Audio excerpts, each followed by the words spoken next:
Il delitto di Aymen, il 17enne ucciso a Varago oltre un mese fa, ancora sopralluoghi sul Piave in zona Salettuola. Oggi si è alzato in volo anche un drone, si cercano cellulare del giovane e un ancora ipotetico coltello. Negli indumenti di Annica prelevati da RIS e nucleo investigativo potrebbe esserci la soluzione al mistero. Il PM ha convalidato i sequestri di scarpe e indumenti intimi. Scatta la prova del DNA. Resta teso il clima dopo la violenta lite esplosa lunedì sera a Castelfranco, dove un 23enne ha ridotto in fin di vita un kosovaro. Il giovane riceve continue minacce. Furti e truffe con l'estate, l'esodo verso le località turistiche. Aumenta per i cittadini il rischio di visite inattese. Ladri pronti a entrare in azione.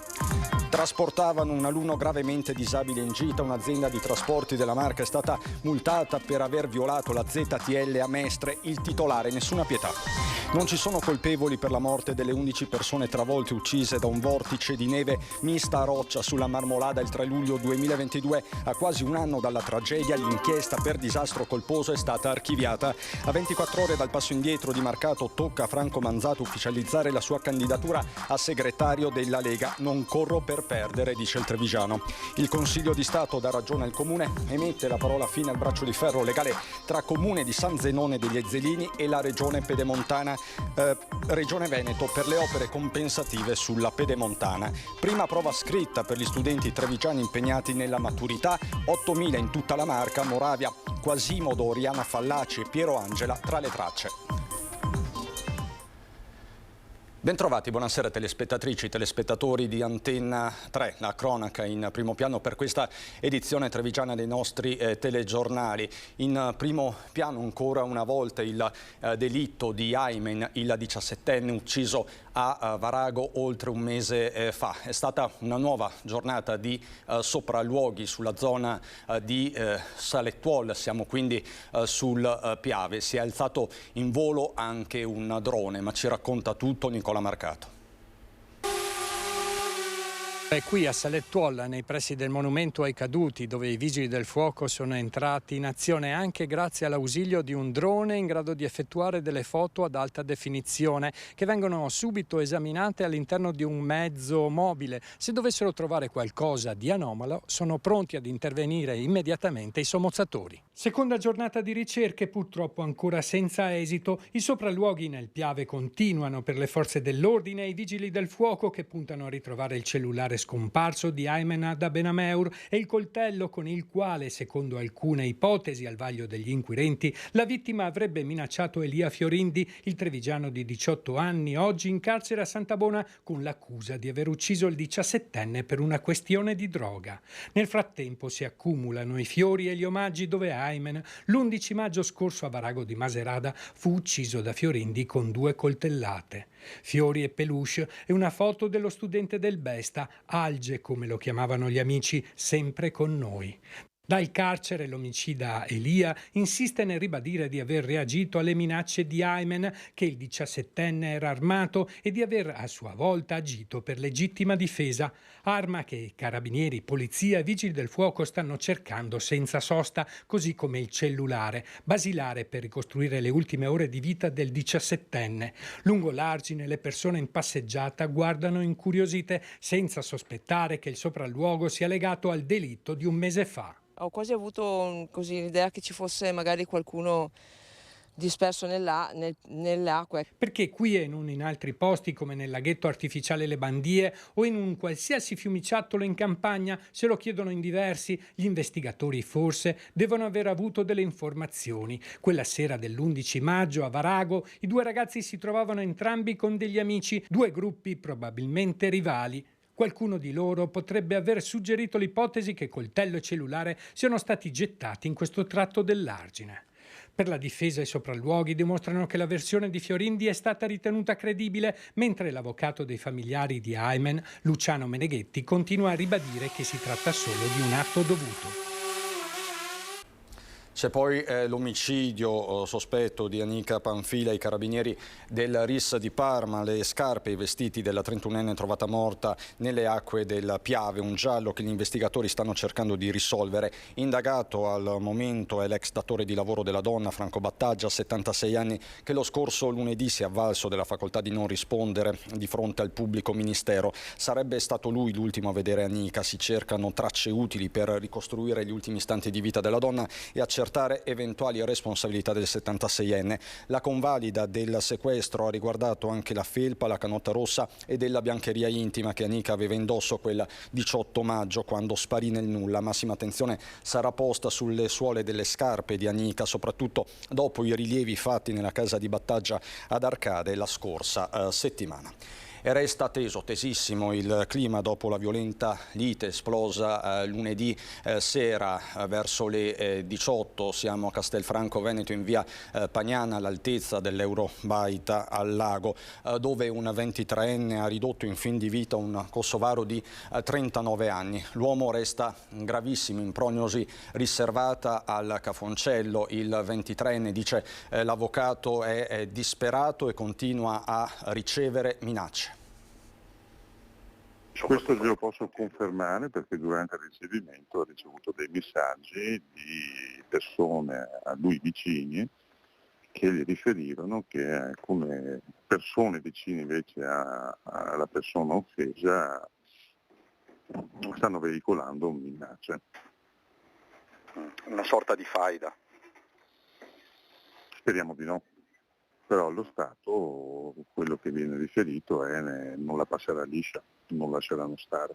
Sono messaggi precisi, inquietanti, quelli che in queste ore hanno come bersaglio il 23enne pugile residente a San Martino di Lupari, accusato di aver ridotto in fin di vita un kosovaro di 39 anni di Loreggia, ancora in prognosi riservata al Cafoncello di Treviso. A formularle sarebbero alcuni conoscenti della vittima, anche loro kosovari. I fatti sono quelli di lunedì sera in via Pagnana a Castelfranco, nei pressi dell'Eurobaita al lago, dove una mancata precedenza avrebbe provocato un'escalation di violenze. Prima le provocazioni, poi la lite con il 23enne che ha sferrato il colpo, facendo cadere l'uomo a terra, dove ha sbattuto violentemente la testa. Il ragazzo sostiene di essersi difeso da un tentativo di strangolamento e di non essersi dato alla fuga. Mi dice di non essere scappato, ma di aver guadagnato la fuga proprio per sfuggire all'aggressione che era in atto da parte del signore che si trova ricoverato. Cercava di mettersi in sicurezza, non si è nemmeno reso conto che l'altra persona avesse perso i sensi. A fornire la sua versione militare è stata anche la fidanzata del 39enne che si trovava in auto con lui al momento dell'alterco. Sarebbe l'unica testimone dell'intera vicenda. A guardare al Cafoncello c'è anche il 23enne che racconta il suo difensore: non si dà pace. Luca è scosso, è amareggiato per l'accaduto, è preoccupato per le condizioni di salute dell'altra persona, è scosso per l'aggressione subita, evidentemente è una vicenda che l'ha turbato.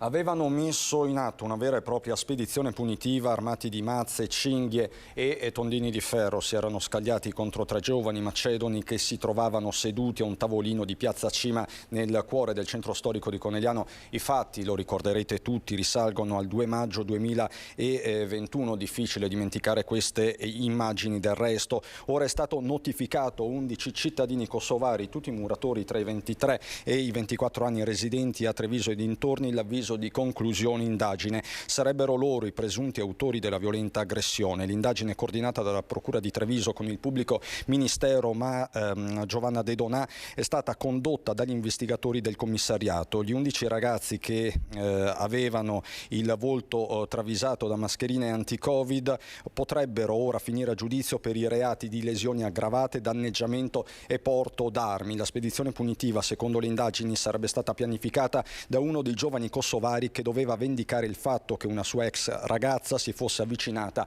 a uno dei macedoni. Le telecamere del centro di Conegliano immortalarono il comando di kosovari mentre si radunavano nella zona della stazione ferroviaria per poi armarsi. La complessità dei fatti e il numero delle persone coinvolte necessita di un approfondimento dello studio del corposo fascicolo, ha spiegato poco fa al telefono della nostra Daniela Sizia l'avvocato Fabio Crea, legale di 5 degli 11 indagati, e questo prima di esprimere una qualsiasi valutazione. Così dunque i fatti di Conegliano risalenti a 2 anni fa.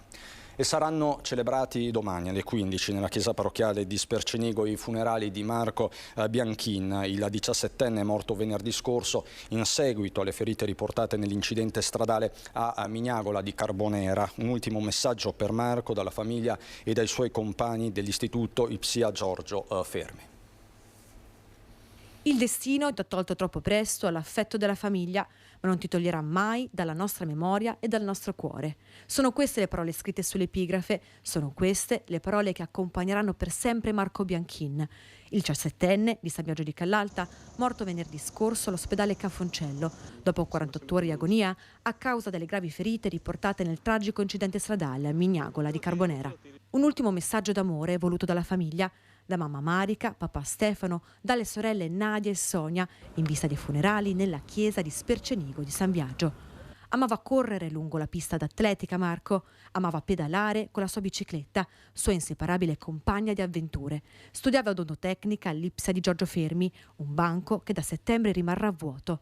Ed è proprio la sua classe che, citando un film che gli era piaciuto durante una lezione, che lo ricorda con un messaggio. Non c'è mai abbastanza tempo per fare bene le cose, ma c'è sempre tempo per rincominciare. Perciò Marco, aiutaci a trasformare il dolore in risorsa per renderci più forti e consapevoli del grande dono della vita. Ti vogliamo tutti bene. Claudio Jacoponi, 61enne residente a Monastir, fu travolto e ucciso a Roma il 16 ottobre 2020 mentre stava attraversando a piedi la Nomentana. L'uomo, che si trovava nella capitale per motivi di lavoro, era stato sbalzato a svariati metri di distanza sbattendo violentemente il capo. Trasportato in condizioni disperate all'ospedale San Giovanni, morì dopo 5 giorni di agonia il 21 di ottobre. Oggi in tribunale a Roma è stato rinviato a giudizio il conducente dello scooter, un 48enne romano responsabile della tragedia. L'uomo deve rispondere di omicidio stradale, ma la famiglia della vittima dovrà attendere per il processo il 1° aprile del 2025. Il legale dell'imputato aveva chiesto il non luogo a procedere. Si tratta comunque di un risultato importante per i familiari del 61enne, che però dovranno fare i conti con i tempi lunghissimi della giustizia. Vi raccontiamo una storia che ha dell'incredibile. Dovevano trasportare un bambino disabile al Museo di Mestre, ma sono stati multati per la violazione della ZTL, disavventura per un'azienda di trasporto trevigiano. Abbiamo pagato la multa, ma lo rifaremo. È una questione etica, dice il titolare Adriano Battistuzzi. Se ci fossimo accorti anche prima di entrare che avremmo subito questa sanzione, l'avremmo fatto comunque, perché la nostra coscienza ci avrebbe impedito di scaricare un bambino con una disabilità del genere a 300-400 metri di distanza dall'ingresso del museo, tenuto conto anche delle condizioni atmosferiche molto brutte. Rivendica la scelta del suo autista Adriano Battistuzzi, storico imprenditore nel trasporto passeggeri nella Marca, anche se dalle sue parole traspare una profonda amarezza. 2 le multe che gli sono state recapitate in azienda da parte del Comune di Venezia per la violazione della ZTL. I fatti risalgono al 10 maggio scorso, quando l'impresa di Battistuzzi viene affidato l'incarico di trasportare una scolaresca di San Vendemiano in gita, destinazione il Museo di Mestre. Oltre ai ragazzi che frequentano questa scuola c'è anche un ragazzo che comunque frequenta la stessa scuola che ha una disabilità dovuta a una malattia invalidante, non vi dico il nome per ovvi motivi, e quindi aveva bisogno di un trasporto particolare. La disabilità del ragazzo è pesante e Battistuzzi mette a disposizione un pulmino con pedana e relativi contrassegni. Arrivati in prossimità del museo diluviava e l'autista, accortosi anche che comunque era una zona a traffico limitato, ha ritenuto di proseguire e portare questo ragazzino fino all'ingresso del museo, lo ha fatto scendere, poi se n'è andato, all'orario stabilito è tornato a riprenderlo. lo ha caricato e siamo rientrati. Il varco elettronico è quello di via Brentavecchia e non conosce pietà. Mai ci saremmo aspettati che ci fossero arrivate delle sanzioni, una per entrare e una per uscire. Di quanto? 65 euro l'una circa, compreso le spese di notifica, se si pagano entro i 5 giorni. Noi le abbiamo già pagate entrambe perché il ricorso costerebbe molto di più. Battistuzzi racconta di aver tentato di mettersi in contatto con la polizia locale, ma inutilmente. Più di musichette che durano in attesa quarti d'ora e poi ho tentato di parlare con qualcuno che ti rimanda all'altro. A me dispiace molto di questo perché pensavo che le amministrazioni fossero un po' più attente quando si tratta di disabili, specialmente di bambini. Mi rassegno al fatto che l'abbiamo presa, l'abbiamo pagata. Aggiungo anche che il comune di San Vendemiano attraverso il sindaco si erano offerti di pagarla loro, ma abbiamo preferito farlo noi. Furti e truffe con l'estate, aumenta il rischio, ecco quindi i consigli dell'Arma dei Carabinieri. L'estate rimane uno dei periodi dove maggiormente aumenta il rischio di furti e colpi in abitazione. Oltre ai sopralluoghi, nelle zone prescelte, i ladri prediligono sempre più le piattaforme social. Foto e saluti delle famiglie che si spostano in vacanza possono essere un obiettivo per i malviventi. I consigli dell'Arma sono quelli di prestare attenzione e di non postare notizie su eventuali spostamenti, non solo. Non lasciare le chiavi sotto lo zerbino, piuttosto nel vaso, come abitudini di vecchia data, oserei dire, e di prestare attenzione a non lasciare le porte e le finestre aperte perché fa caldo, e chi ha un collegamento con un impianto d'allarme di attivarlo anche quando è in casa. Altra abitudine che sarebbe meglio cambiare è quella di andare in bicicletta sistemando la borsa nei cestini, oppure lasciare effetti personali come il cellulare ed altro in macchina. Consiglierei a tutti di non lasciare i propri beni in casa, di non lasciare ori e quant'altro, ma di poterli depositare magari in una cassetta di sicurezza in banca, così perlomeno abbiamo assicurato i nostri averi, che magari possono avere anche dei ricordi affettivi con il passato. Anche le truffe rimangono una piaga. In questo periodo i malviventi postano foto di case in affitto in zone turistiche a prezzi fin troppo vantaggiosi. Lì viene adescato, diciamo così, la vittima, che pensa di aver fatto un buon affare andando in vacanza in questo posto, poi si vede l'appartamento che non esiste e quindi non solo ha perso i soldi, ma anche la beffa di non poter fare le vacanze. Fate attenzione, spiega, per non cadere in queste trappole. Bisogna rivolgersi ad servizi qualificati, interfacciarsi con persone che danno una garanzia e non a un qualsiasi tipo di annuncio che non ha nessuna tracciabilità. La politica ora con la corsa verso la segreteria in casa Lega. L'appuntamento è per sabato prossimo. Come sapete è sceso in campo Franco Manzato, che oggi ha incontrato i giornalisti alla K3. Non corro per perdere, le sue parole.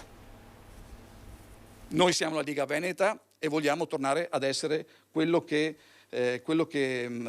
ci spetta. Comunicare non è mai stata la sua priorità, spiega Franco Manzato. Preferisce raccontarsi come uomo del fare, ma questa volta la conferenza stampa al K3 di Villorba, a 24 ore da quella di Roberto Marcato, è tutta per lui. Un monologo di 35 minuti davanti alla stampa. Siamo sotto l'occhio del ciclone, dice, serve capacità di rappresentare finalmente il nostro territorio. La nostra idea è quella di costruire all'interno della Lega Veneta i vari comitati di lavoro perché si possa proporre al federale, a Salvini, delle proposte che provengono dalla Lega Veneta, che abbiano un riscontro nel territorio. Non solo una rivendicazione di spazi e rappresentanza, ma anche di identità. Non si sbottona sul discorso che pronuncerà sabato davanti ai delegati per convincerli a sceglierlo ad Alberto Stefani, del quale dice: ho il massimo rispetto, starebbe bene accanto a me.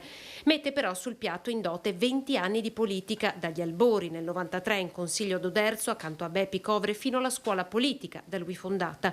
La Regione come capogruppo prima e assessore poi, il Parlamento. 3 proposte di legge approvate delle quali rivendica la paternità. Per tanti anni di gestione del partito, nella ricostruzione del partito anche nei momenti difficili, difficili, nella costruzione anche di classe dirigente. Molti di quelli che oggi rivestono cariche anche importanti li ho fatti crescere io in maniera molto forte.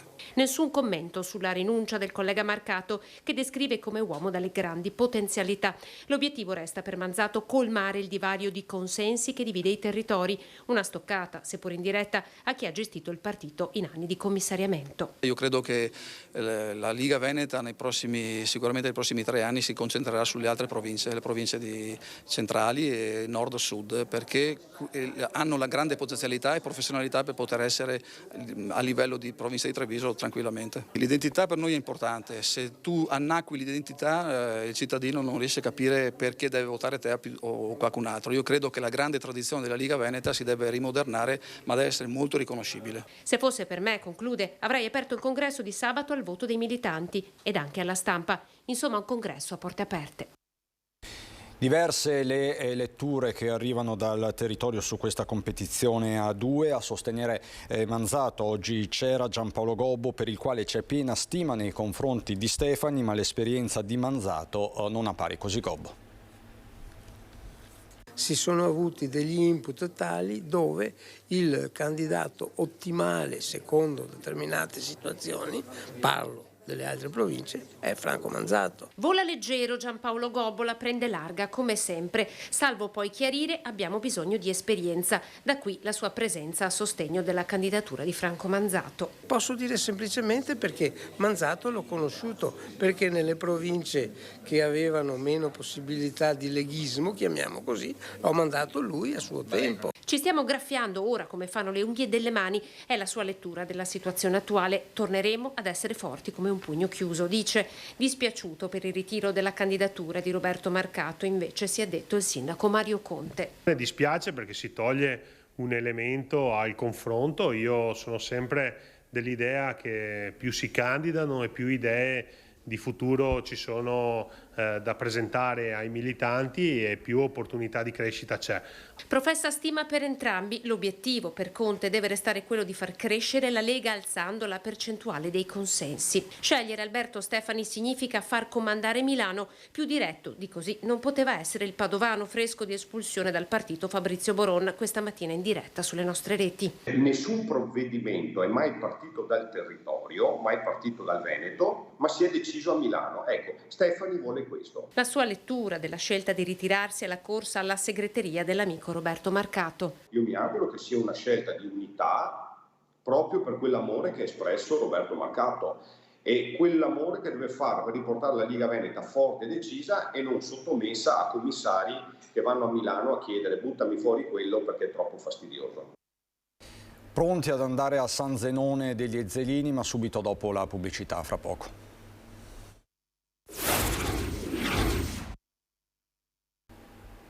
Di nuovo in diretta per andare a San Zenone degli Ezzelini, dove il Consiglio di Stato ha messo la parola fine al braccio di ferro tra Regione e Comune, ha dato ragione a quest'ultimo. Il sindaco Fabio Marin si presenta alla stampa particolarmente soddisfatto e sorridente. Con lui ha voluto anche gli ex primi cittadini Speranza Marostica e Luigi Mazzaro e apre il suo discorso parlando di giornata storica per il paese.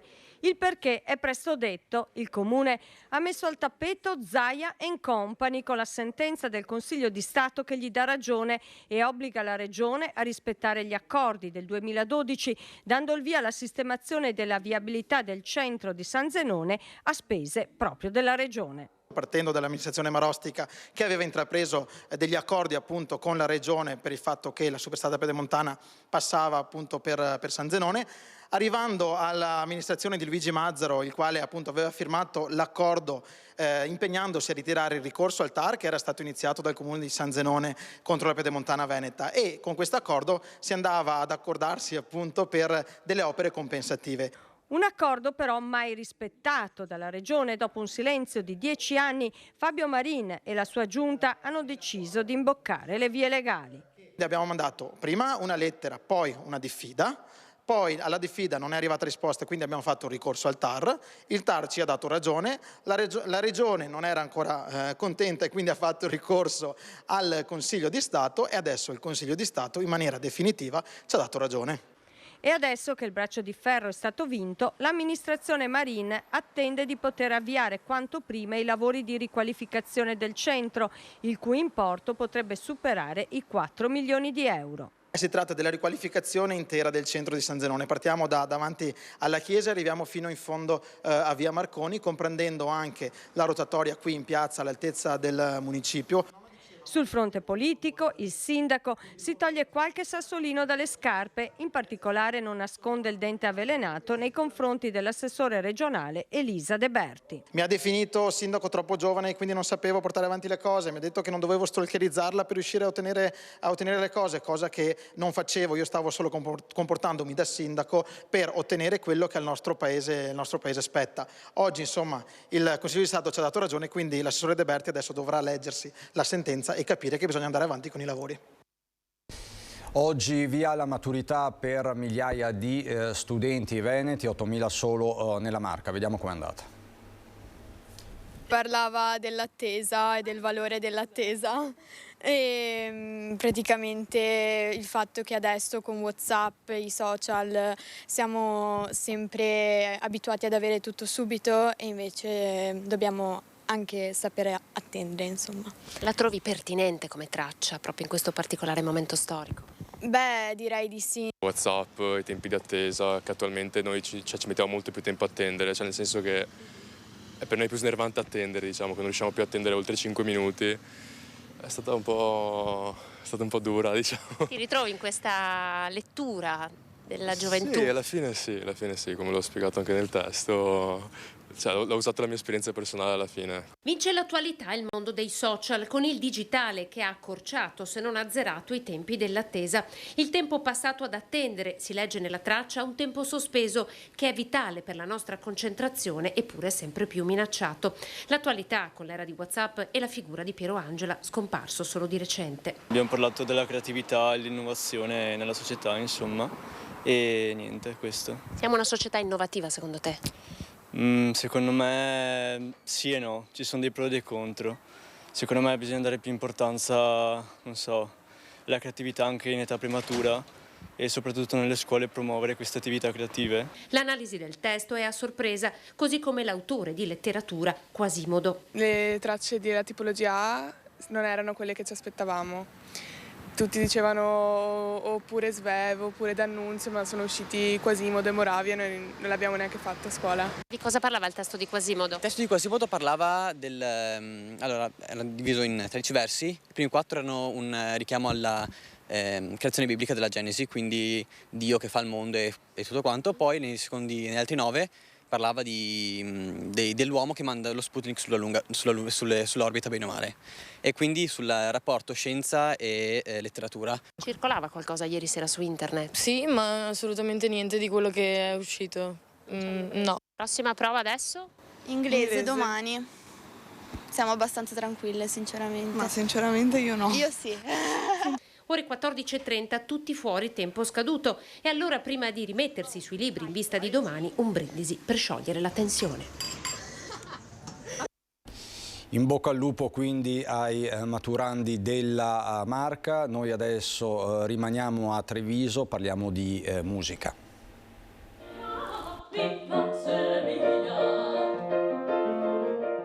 E con una canzone di Federico Garcia Lorca, interpretata dalla voce del soprano Anna Manzato, che prende vita, proprio in occasione della Giornata Europea della Musica, il primo concerto dell'Istituto Manzato nella nuova sede in Piazza Pola. Tutto questo è stato possibile grazie alla generosità della famiglia Baccini, che ha messo a disposizione questa ala di questo fabbricato meraviglioso, l'ex Banca d'Italia, nel cuore della città in Piazza Pola, e l'hanno messo a disposizione della comunità trevigiana con un gesto di grande generosità. È un momento di commozione. E con una grande commozione che la famiglia Baccini riconsegna lo stabile alla collettività in una nuova veste. Sembrava un'idea un po' balzana quando l'abbiamo pensata tra di noi, arrivarci dà una grande emozione. E poi a trovarsi un immobile dove hai, dal punto di vista imprenditoriale, l'opportunità di massimizzare in centro storico trevigiano, oppure fare qualcosa senza massimizzare ma cercando di donare. Famiglia Baccini, Comune di Treviso, Associazione Musicale Francesco Manzato e un accordo con il Conservatorio Stefani di Castelfranco. Un lavoro di squadra cominciato nel 2021 e che a settembre vedrà aprire ufficialmente le porte dell'istituto alla comunità. Ci tenevamo in questa occasione, cioè nella giornata mondiale della musica, di dare un piccolo assaggio di quello che sarà l'Istituto Manzato in questa nuova sede. Però l'apertura vera al pubblico con una serie di eventi che stiamo programmando adesso sarà a settembre. Stiamo pensando a delle cose molto particolari. Per esempio non facciamo l'open day, ma faremo l'open night.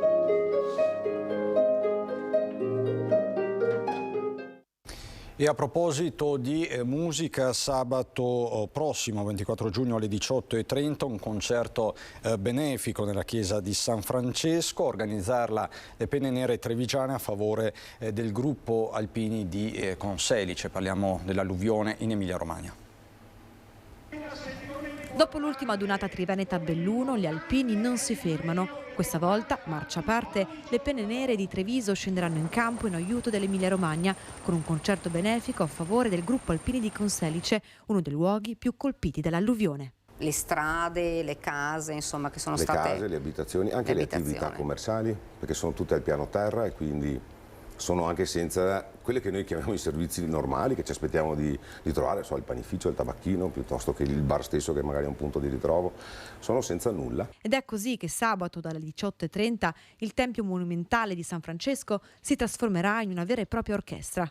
Devo ringraziare i gruppi di Treviso e di Carbonera che si sono adoperati per organizzare, e vanno ringraziati i cori ANA della sezione di Treviso, l'Otteto ANA, il coro Famiglia Alpina di Breda di Piave e il coro ANA di Preganziol, che intratterranno la cittadinanza dalle 18:30 per un'oretta e mezza all'interno della chiesa di San Francesco. Un'ora e mezza di concerto, tantissimi gli alpini, attese infatti anche le Penne Nere di Conselice. Avremo 35 alpini con grande soddisfazione che verranno a questo coro e di conseguenza spero soprattutto nella popolazione trevigiana che ci diano anche una mano, perché la chiesa di San Francesco tra l'altro è molto adatta per ricevere questi cori, perché è una cosa meravigliosa, e quindi mi auguro che saremo in parecchi.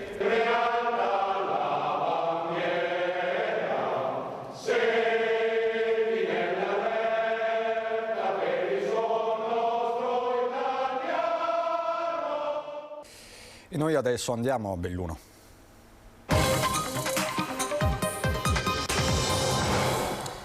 In primo piano il disastro sulla Marmolada poco meno di un anno fa. Oggi il GIP di Trento di fatto ha chiuso ufficialmente l'inchiesta. Non fu disastro colposo, fu semmai un evento imprevedibile.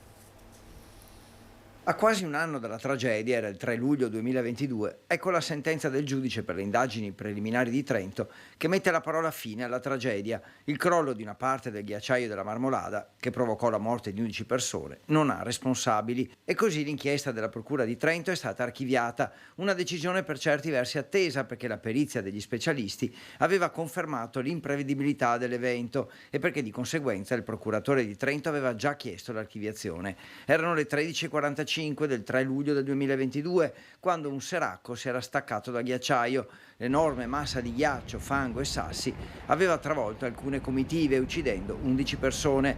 La più colpita era stata la provincia vicentina, con 4 vittime di Malo, Tiene, Valdagno e Barbarano Mossano, poi Padova con marito e moglie di Cittadella e Treviso con 2 fidanzati di Montebelluna. Le altre 3 vittime venivano dal Trentino e dalla Repubblica Ceca. Tra le motivazioni che i periti nominati dal Tribunale avevano messo nero su bianco in una relazione di 45 pagine per sostenere la tesi dell'imprevedibilità, le temperature elevate registrate da metà giugno, che avevano portato a una fusione superficiale della neve del ghiaccio, che si stava riducendo di 7 centimetri al giorno. Le tariffe di Dolomiti Bus aumenteranno adeguandosi agli indici Istat. Ne ha dovuto prendere atto questa mattina l'ente di governo del trasporto pubblico locale, che ha esaminato la proposta avanzata dall'azienda e ha deliberato di conseguenza. Dal 1 luglio sarà in vigore il nuovo valore delle tariffe sia per il servizio urbano sia per quello extraurbano, che comporta un aumento attorno al 18% e che è dovuto principalmente alla contrazione dell'utenza nel periodo post-pandemico e all'aumento dei costi del carburante. Servono misure statali, altrimenti il servizio rischia il default. Le parole del presidente della provincia Roberto Padrino. E si concluderanno entro l'inizio dell'estate i lavori di posa della nuova condotta acquedottistica che dalle sorgenti presso Malgalondo in Val Visdende garantirà la fornitura idropotabile agli abitati di San Pietro di Cadore e Costalta. Siamo dunque in Comelico. L'acquedotto era stato completamente divelto da una frana durante la tempesta Vaia del 2018 e ora, con il nuovo cantiere attivato 2 mesi fa e che ha portato alla posa di 620 metri di nuova tubazione, tornerà a funzionare a pieno regime. L'intervento, dal valore complessivo di 385.000 euro, è stato finanziato con i fondi dedicati alla ricostruzione post-Vaia.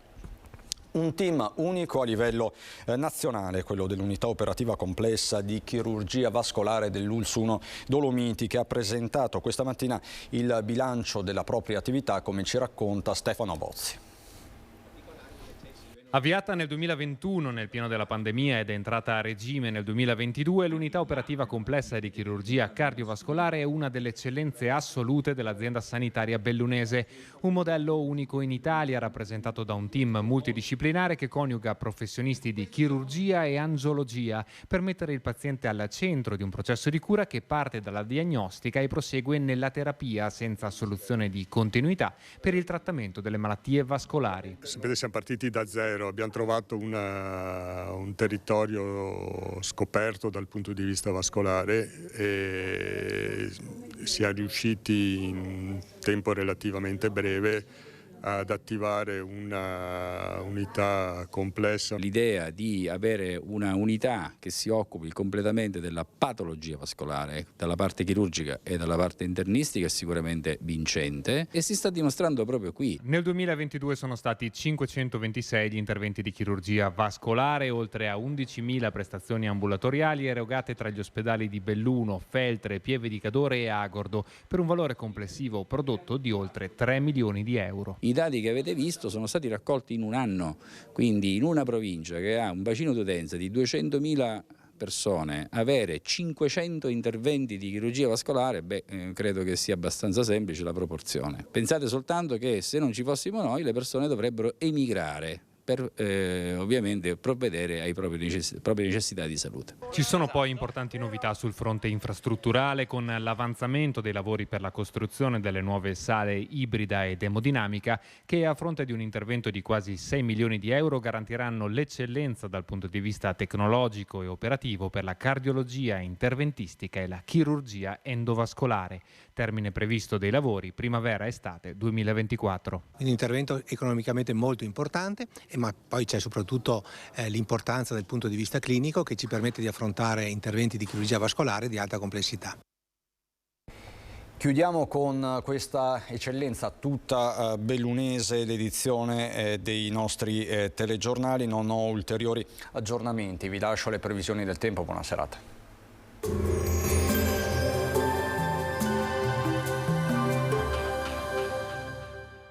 Entra nel mondo Lolato.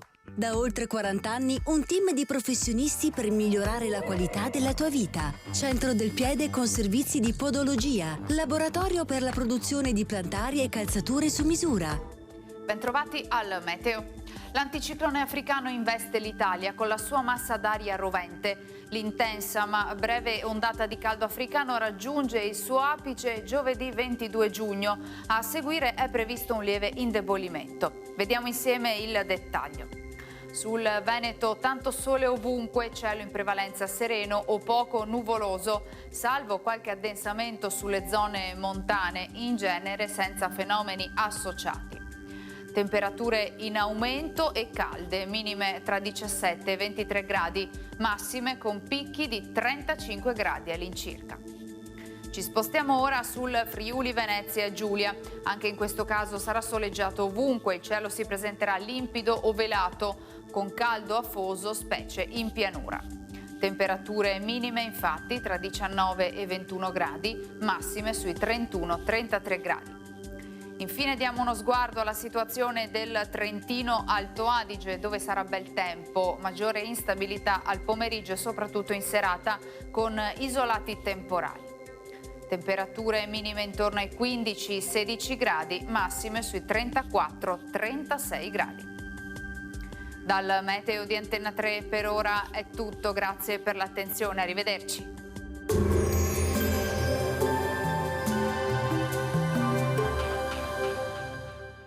Busti, tutori e protesi di arto personalizzati. Ortopedia e sanitaria Lolato. A Treviso e Montebelluna. Lolato, soluzioni per star bene.